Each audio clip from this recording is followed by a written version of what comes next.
संगमो श्री हनुमते नमो नमः।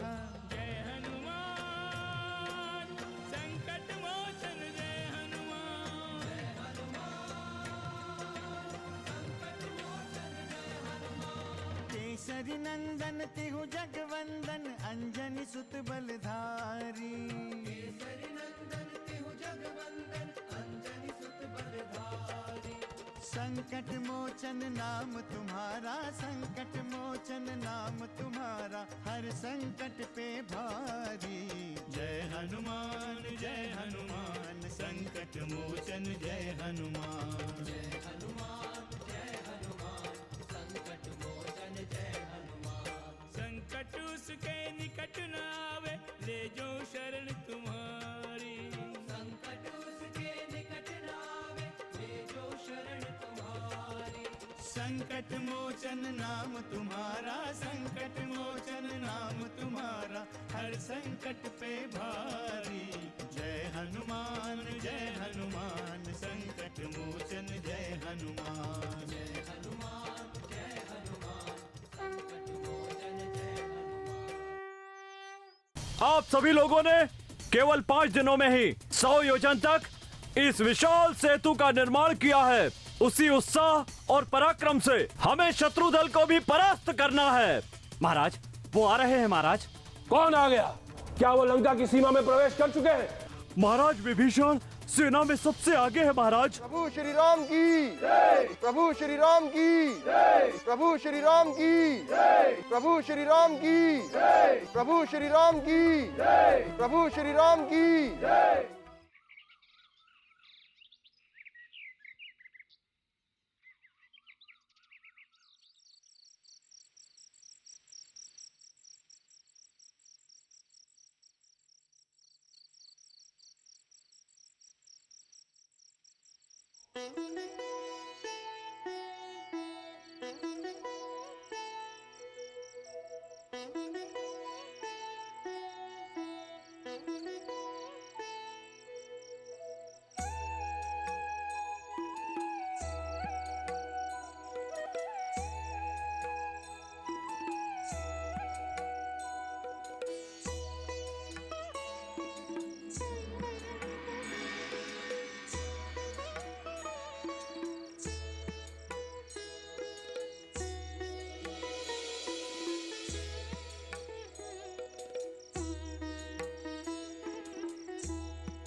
क्षमा करें प्रभु।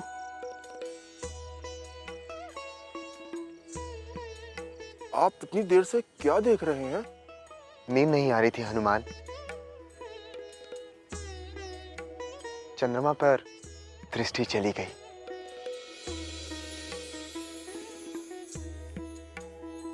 इतना सुंदर, इतना धवल, इतना मनोहर चंद्रमा देखकर मन सम्मोहित करता है।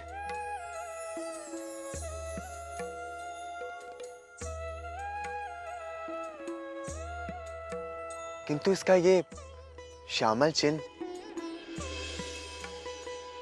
क्या आप में से कोई बता सकता है कि श्याम वर्ण क्या है?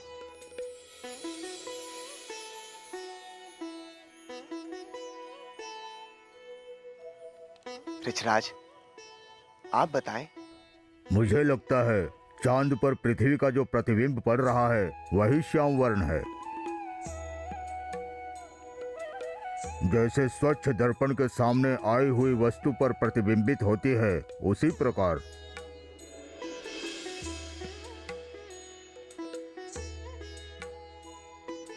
प्रभु, राहु के साथ हुए संघर्ष में चंद्रमा के घायल होने के चिन्ह हैं ये। कामदेव की भार्या का मुख गढ़ते हुए ब्रह्मा ने कुछ अंश चंद्रमा से ले लिए थे। बस वही चिन्ह प्रभु चंद्रमा में है। हनुमान, तुम शांत क्यों? क्या तुम कोई उत्तर नहीं दोगे? मैं जानता हूँ प्रभु कि चंद्रमा आपका परम भक्त है। तो भक्ति के कारण वे आपके श्याम मुख को सदा निहारता रहता है।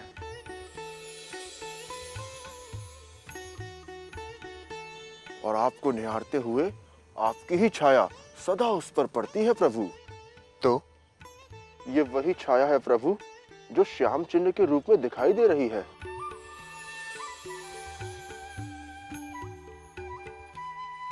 अति उत्तम पवन पुत्र, अति उत्तम। सुंदर, अति सुंदर। आप धन्य हैं पवन पुत्र, आप धन्य हैं। आपने जो कुछ कहा वो ठीक है।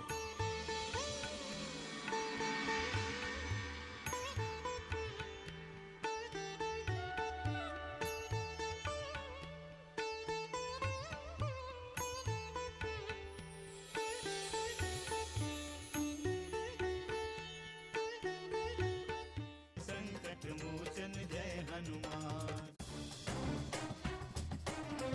सीता, अब तुम्हें कोई नहीं बचा सकता। तुम्हारे पति से पहले तुम्हारे प्राण जाएंगे।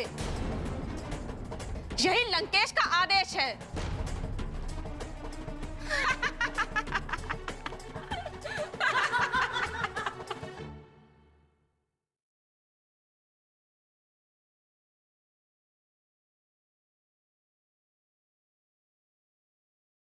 संकट मोचन जय हनुमान।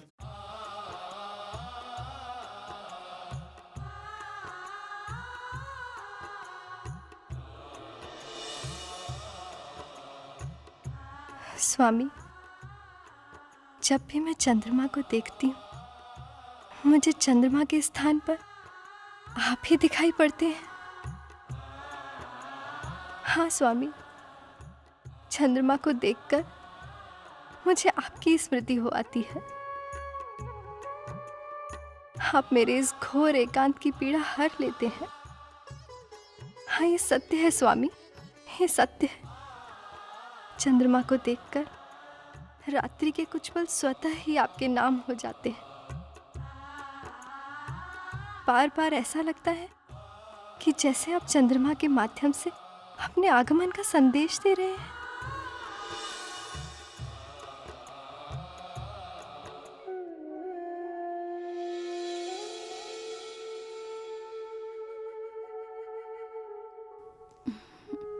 सीते, तुम्हें नींद नहीं आई? अब तो लंका की राक्षसी तुम्हें सोने भी नहीं देगी। अब नींद आती कहाँ है देवी त्रिजटा। अब तो जैसे रात्रि जागरण का अभ्यास हो गया है। सीते, सत्य तो ये है कि तुम्हारे कारण मुझे नींद नहीं आती। मन में एक डर सा बना रहता है। पता नहीं ये लंका की राक्षसी तुम्हारे साथ कैसा व्यवहार कर बैठे सीते। अभी तो तुम पर और अधिक पहरा लगा दिया गया है। मैं कुछ समझी नहीं देवी त्रिजटा। क्या कोई नई घटना हुई है? हाँ, श्री राम के सुवेल पर आने की सूचना मिली है।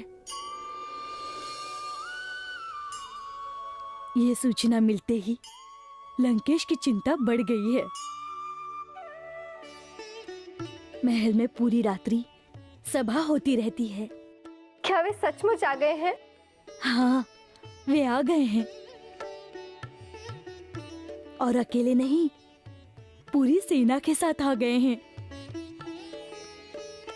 पर सीते, तुम अपनी प्रसन्नता छुपाए रखना सीते। पता नहीं लंकेश तुम्हारी प्रसन्नता का कौन सा अर्थ निकाल ले और तुम्हें ही अपना लक्ष्य बना ले। यदि वे आ गए हैं देवी त्रिजटा, तो हमें कोई भय नहीं है।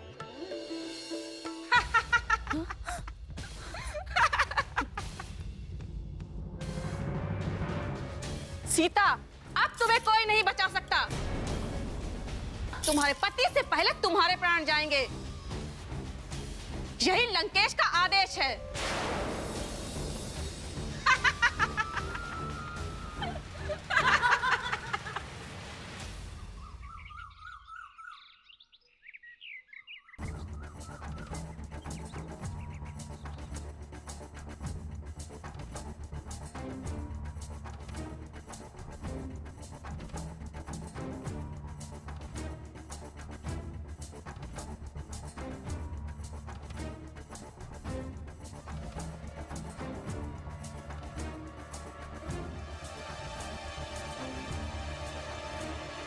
ठहरो।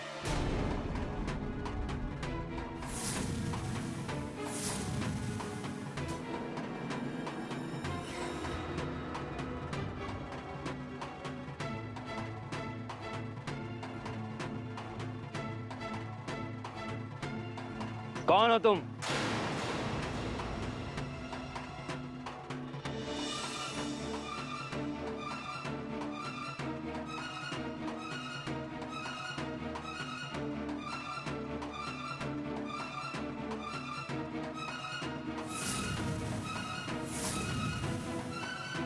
ये तो मुझे आप लोगों से पूछना चाहिए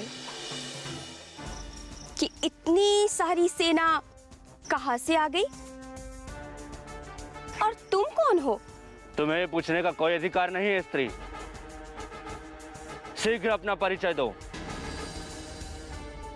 हमें भ्रमित करने का व्यर्थ प्रयास मत करो।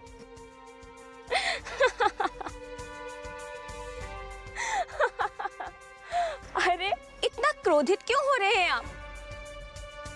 मैं तो यही सुबेल पर्वत पर निवास करती हूँ और कई वर्षों से एकाकी जीवन व्यतीत कर रही हूँ। इतने सारे लोगों को देखा तो बड़ा ही सुखद लग रहा है।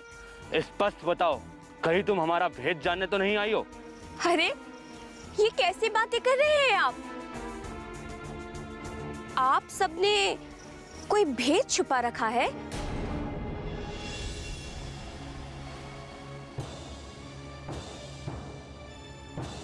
यहाँ इतनी भीड़ क्यों लगा रखी है युवराज अंगद? क्या कोई विशेष बात?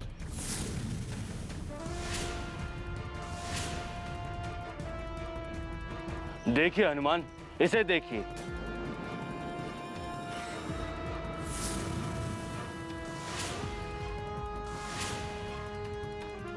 इस स्त्री का कहना है कि यही इसका निवास है।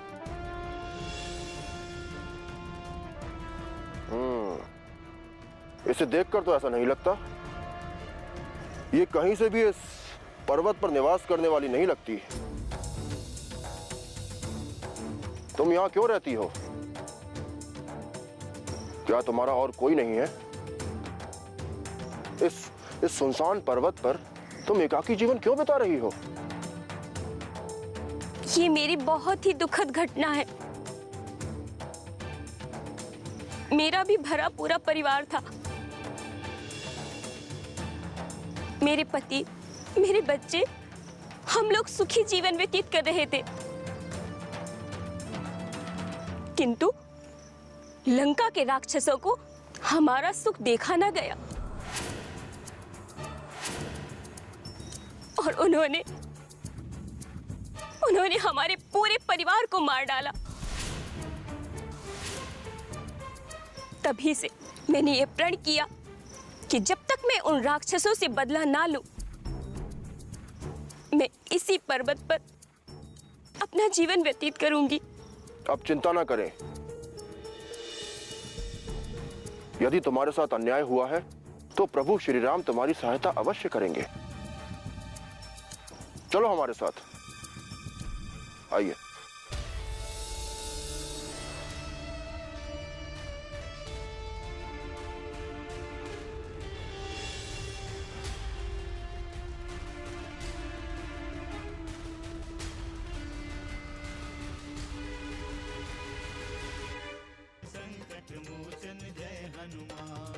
मैं इसके ऊपरी क्षेत्र में रहती हूँ। व्यर्थ का प्रलाप बंद करो मायावी।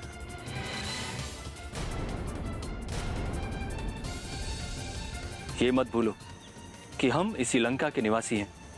तुम्हें भली भांति जानते हैं।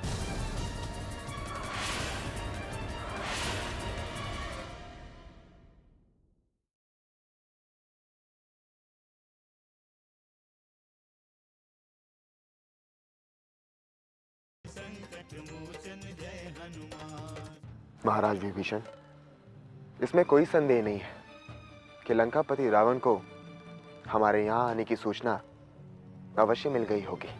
भैया, पुनः हमें आक्रमण करने में विलंब नहीं करना चाहिए।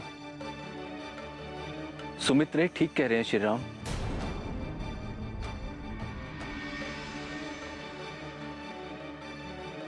लंकेश कोई कूटनीतिक चाल चले उसके पहले हमें लंका पर चढ़ाई कर देनी चाहिए।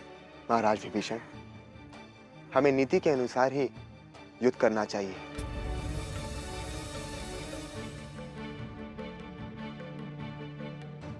बिना सूचना दिए या गुप्त रूप से आक्रमण करना युद्ध नीति के विरुद्ध होगा। युद्ध में नीति अनीति का विचार करना ठीक नहीं है श्री राम। भैया, जिसने अपने संपूर्ण जीवन में केवल अनीति का सहारा लिया हो उसके साथ नीतिपूर्वक व्यवहार कोई अर्थ नहीं रखता। लक्ष्मण, किंतु हम तो नीति के लिए युद्ध करना चाहते हैं। हम रघुवंशियों के लिए ये एक धर्म युद्ध है।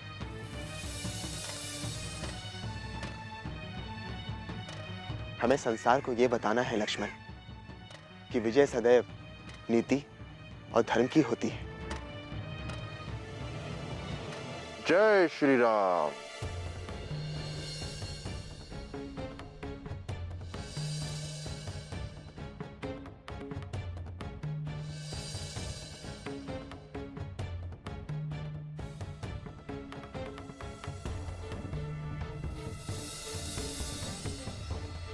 जय श्री राम।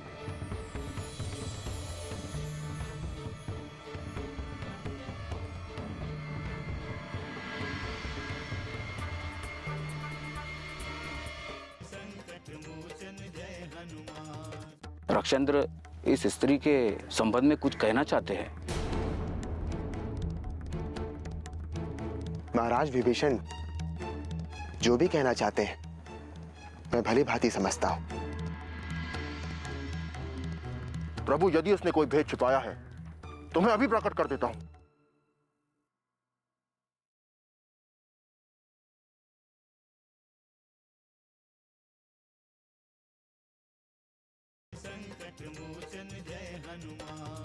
प्रभु, ये स्त्री इसी पर्वत पर रहती है। संसार में इसका कोई नहीं है प्रभु। हाँ प्रभु, कुछ समय पूर्व इसके पूरे परिवार को राक्षसों ने मार डाला था।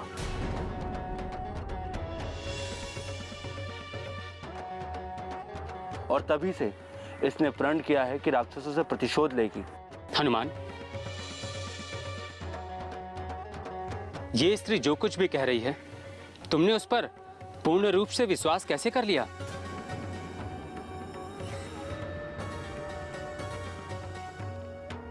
यदि ये स्त्री इसी पर्वत पर रहती है तो अब तक कहां थी ये?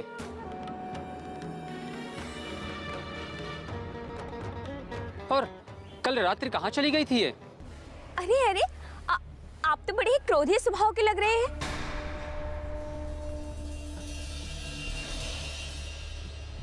मैं कल भी इसी सुबेल पर्वत पर थी और रात्रि में भी यहीं पर थी।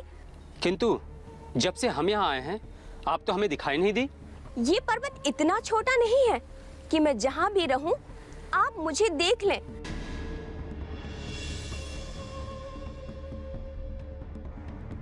मैं इसके ऊपरी क्षेत्र में रहती हूँ। व्यर्थ का प्रलाप बंद करो मायावी।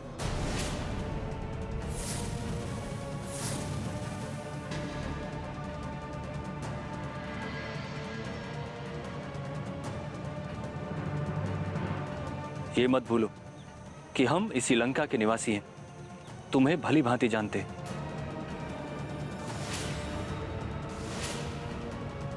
विभीषण, ये स्त्री चाहे जो भी है, आपको इससे क्या भय है?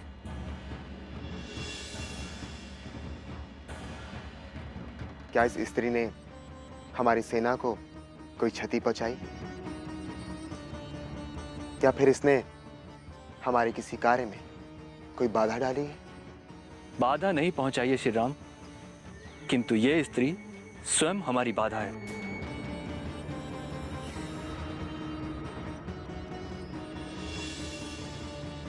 इसने जो कुछ भी कहा है असत्य है।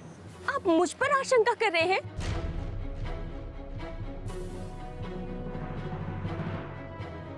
मुझ असहाय पर? मैं तुम्हारा सत्य भली भांति जानता हूं। अभी सबके समक्ष तुम्हारा भेद। विभीषण, नहीं,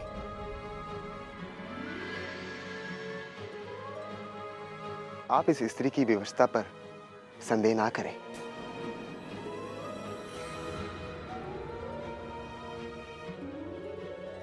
प्रभु, रक्षेंद्र इस स्त्री के संबंध में कुछ कहना चाहते हैं।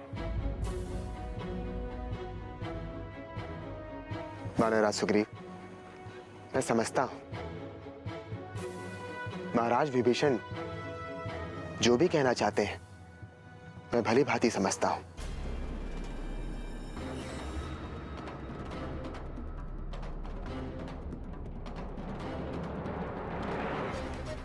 प्रभु, यदि उसने कोई भेद छिपाया है तो मैं अभी प्रकट कर देता हूं।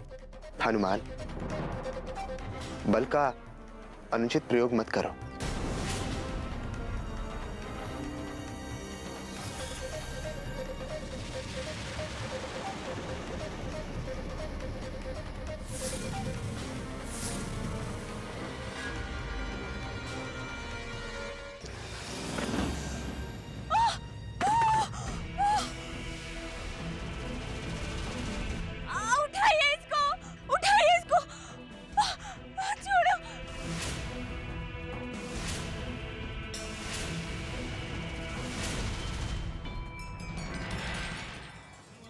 जय हनुमान, असुर निकंदन जय हनुमान।